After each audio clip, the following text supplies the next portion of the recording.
everyone. I am John Mark B. Labiton. And I am Helen Tilagi. And we are the discussants of adverbs. Adverb. Adverb is part of speech which modifies or describes a verb, an adjective, or another adverb. It may be a single word, a phrase, or a clause.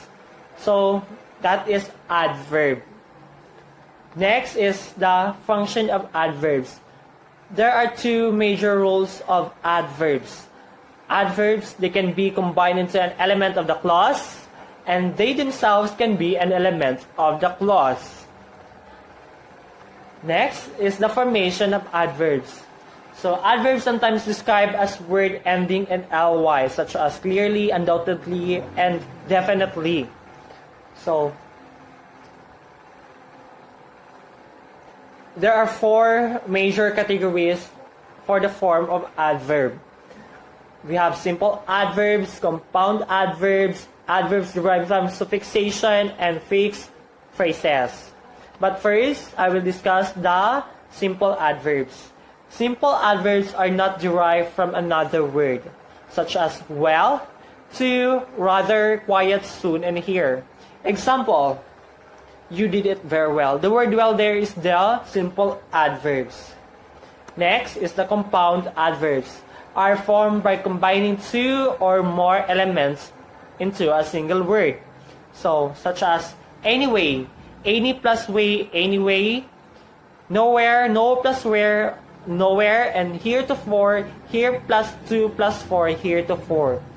Example, she knew it was dangerous, but she did it anyway. The word anyway there is the compound adverbs. Next is the adverbs derived from suffixation, are formed by suffixing ly to an adjective. The word clearly are formed from the adjective clear. So, example, you should try to speak more clearly. The word clearly there is the adverbs derived from suffixation. Next is the fixed phrases. Fixed phrases, some fixed phrases are used as adverbs, such as of course, kind of, and at last.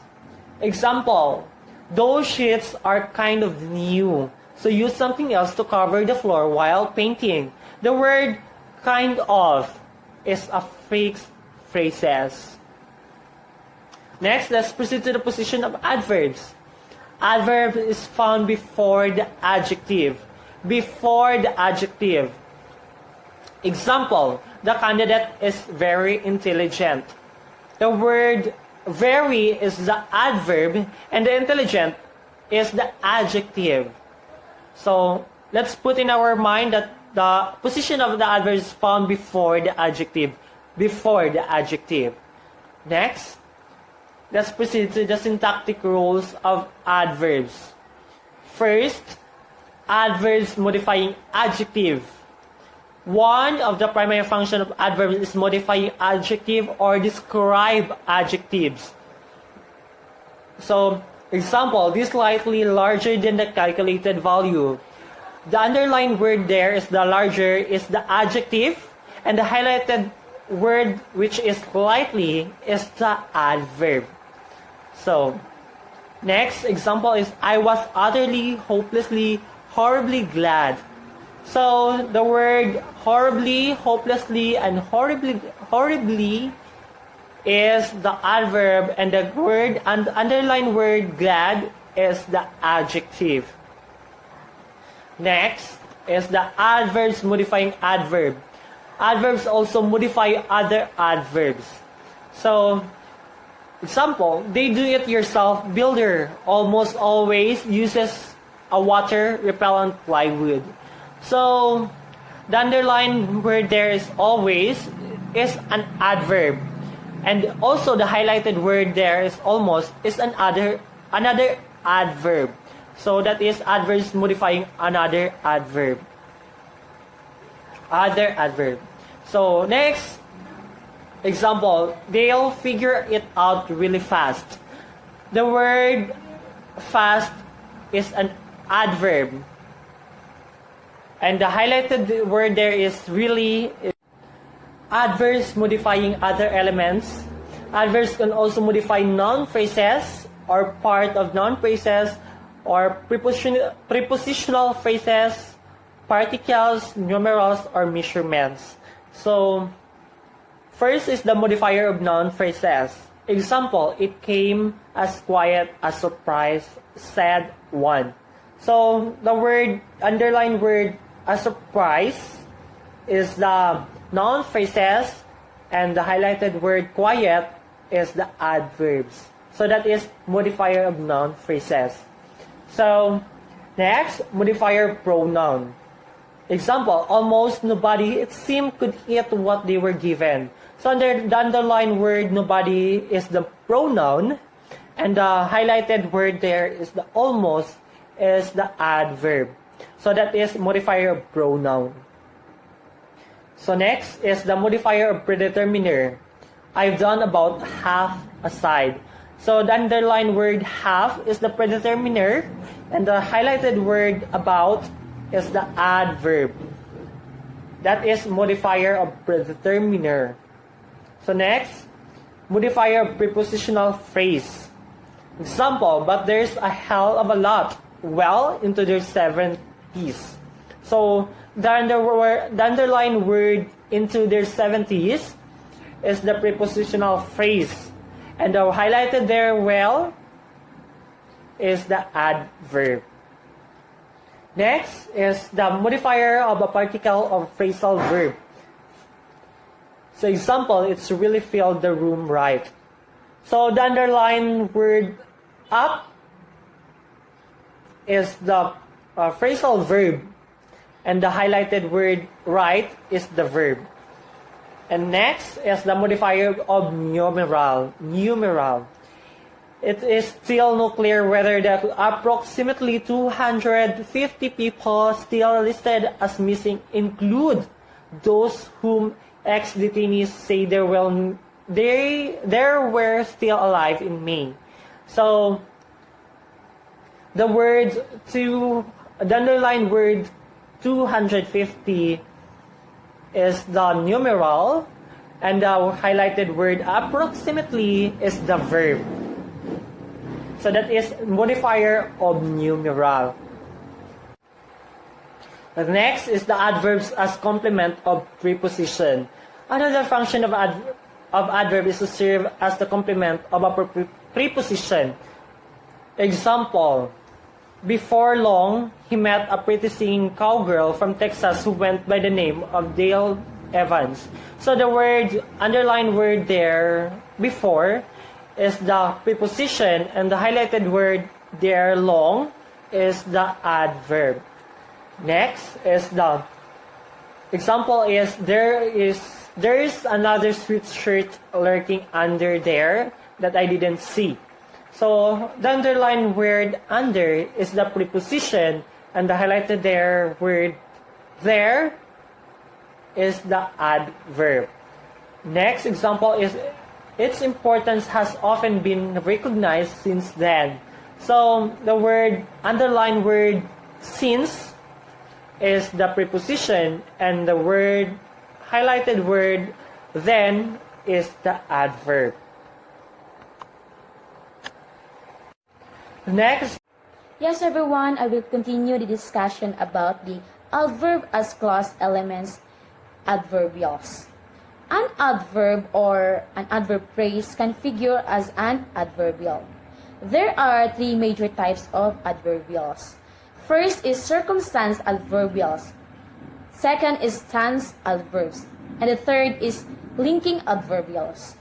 Adverbs can be used for all three major types is adverbials. When we say circumstance adverbials, these add information about the action or state that is described in the clause. They give details about factors such as time, manner, and place. Example of the circumstance adverbials is, he took in slowly but uncomprehendingly. The highlighted word there is slowly and uncomprehendingly. That is the example of the circumstance adverbials. Next is stance adverbials. When we say stance adverbials, these convey the speaker writer as is meant of the preposition in the clause. Example, his book undoubtedly feels a need. The highlighted word there is undoubtedly. That is the example of stance adverbials. Next is linking adverbials. When we say linking adverbials, these serve to connect stretches of text. Example, most of our rural people do not have radio or television, and a large proportion are literate. Therefore, we have to use approaches that do not depend on the mass media or on literacy. The highlighted word there is therefore. It means to connect stretches of word or the sentence. That is the example of the linking adverbials. So next is adverb standing alone. In conversation, adverb can stand alone, unconnected to other elements in the clause. They can even serve as complete utterances. In some cases, the adverbs are related by ellipsis to previous utterances. Example, the kitten gone crazy. No, totally, I mean it. Totally and utterly. The highlighted word there is totally and utterly. That is the example of the adverb standing alone. And next is adverb as stand-alone utterances can also serve to express or emphasize agreement. Example of this is, what could you afford you had? Exactly. Exactly. Yes, that is the example of the adverb as stand-alone utterances can also serve as express or emphasize agreement. Yes, adverbs can also be used as a question. Often these adverbs are stance adverbials. Example of this is, you can still vote if you lose it. Really? Second example is, you're supposed to put in the lid on, otherwise it won't switch off. Seriously? Yes, that example of adverbs can also be used as a question. Similarly, stance adverb can be used to answer a question. Are they not good? Definitely. Only band I want to see playing in the world. That is example of stance adverb can be used and answer a question. Well, next is semantic categories of adverbs. When we say semantic categories of adverbs, adverbs cover a wide range of semantic categories. Here we identify the 7 main categories of semantic. First is place adverbs. Next is time adverbs. Next is manner adverb. Next is degree adverbs. Next is additive restrictive adverbs. Next is stance adverbs. And the last is linking adverbs. Well, first is place adverbs. When we say place adverb, express distance, direction, or position. Example of the position is, he loves it there.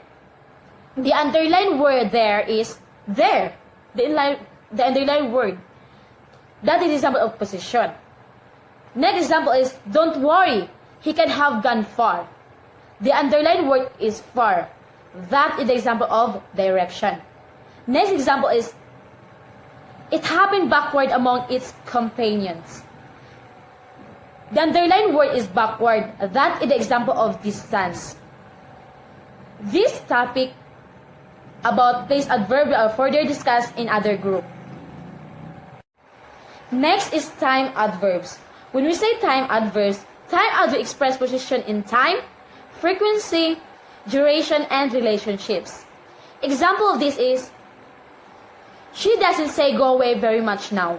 The underlined word there is now. That is the example of time position. Second example is, she always eat the onions. The underlined word there is onion. That is the example of time frequency. Third example is, she will remain a happy memory with us always. The underlined word there is always. That is the example of time duration. Fourth example is, when they took the old one out, it was already in 7 separate pieces. That is example of time relationship. Those examples that define the express position in time, frequency, duration, and relationship, that example of time adverbs. Next is manner adverbs. When we say manner adverbs, express information about how an action is performed. Many of these adverbs have suffixes, taking their meanings from the adjectives that they are derived from. Example, automatically she backed away. But sentiment recovered quickly. The underlined word there is automatically and quickly. That example of manner adverbs. Other manner adverbs are not adverbs. Example of this is, you can run fast but not here. The underlined word is fast. Next example is, to perform well, it had to be quickly target to cope with a narrow band of frequencies. The underlined word there is well. That is the adverbs are not adverbs. So, next is degree adverbs. When we say degree adverbs, adverbs of degree describe the extent of characteristic. They can be used to emphasize that a characteristic is either greater or less than some typical level. We have the two examples of degree adverbs. First is, it's insulated slightly with polystyrene behind. Next example is, they truly deserve a draw last night. The first example, the underlined word there is slightly. The second example is truly. Those examples that is describe extent or characteristic, it's either greater or less than some typical level. So next is amplifiers, intensifiers. When we say amplifiers, intensifiers, degree adverb that increase intensity are called amplifiers or intensifiers. Some of those modify gradable adjectives and indicate degrees on a scale. They include more, very, so, and extremely. We have the example of very, so, and extremely. First example, our dentist was very good. The highlighted word there is very, and the underlined word is good. Good is the adverb, and very is some example of amplifiers and intensifiers. Next example is, if they not help her so generously in those times, Mrs. Mord would never have pulled through without incurring debt that would have dragged her down. The highlighted word is so, and the underlined word is generously. That is adverb.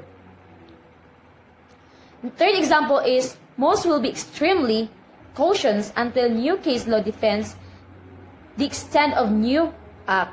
The highlighted word there is extremely, and the underlined word is caution. That is, caution is describe the adverbs.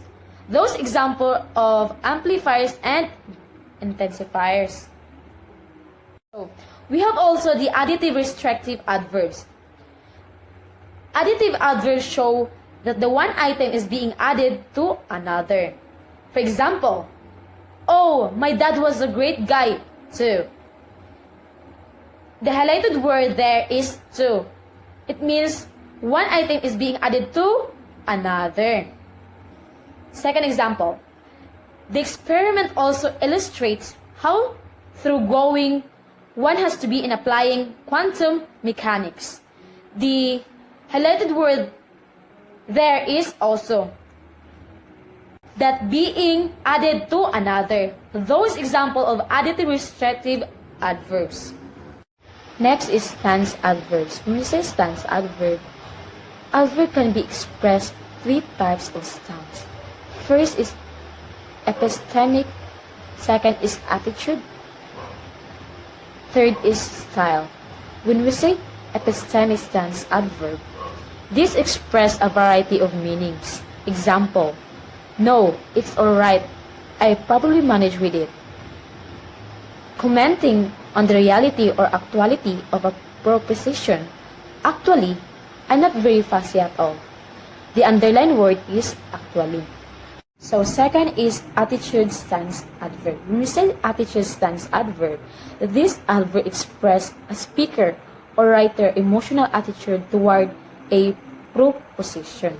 Example, I lose the manual that goes with it. Unfortunately, The underlined word is unfortunately. So the third is style stance adverb.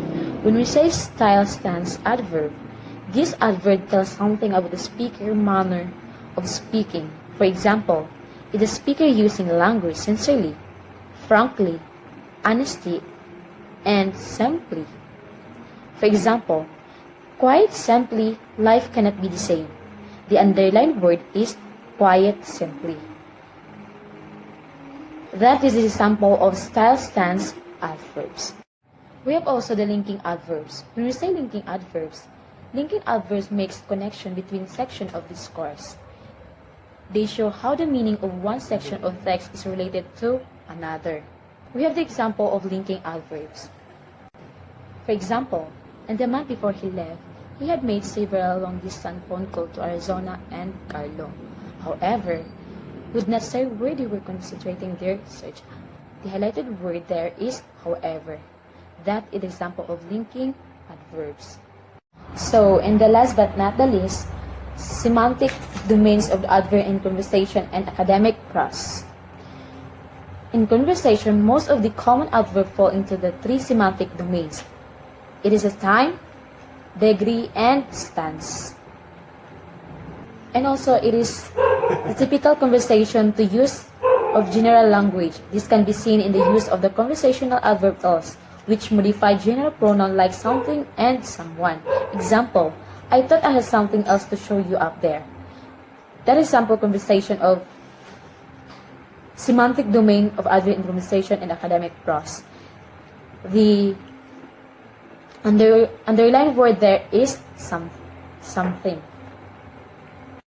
That's all, and furthermore discussion in other group. And thank you so much.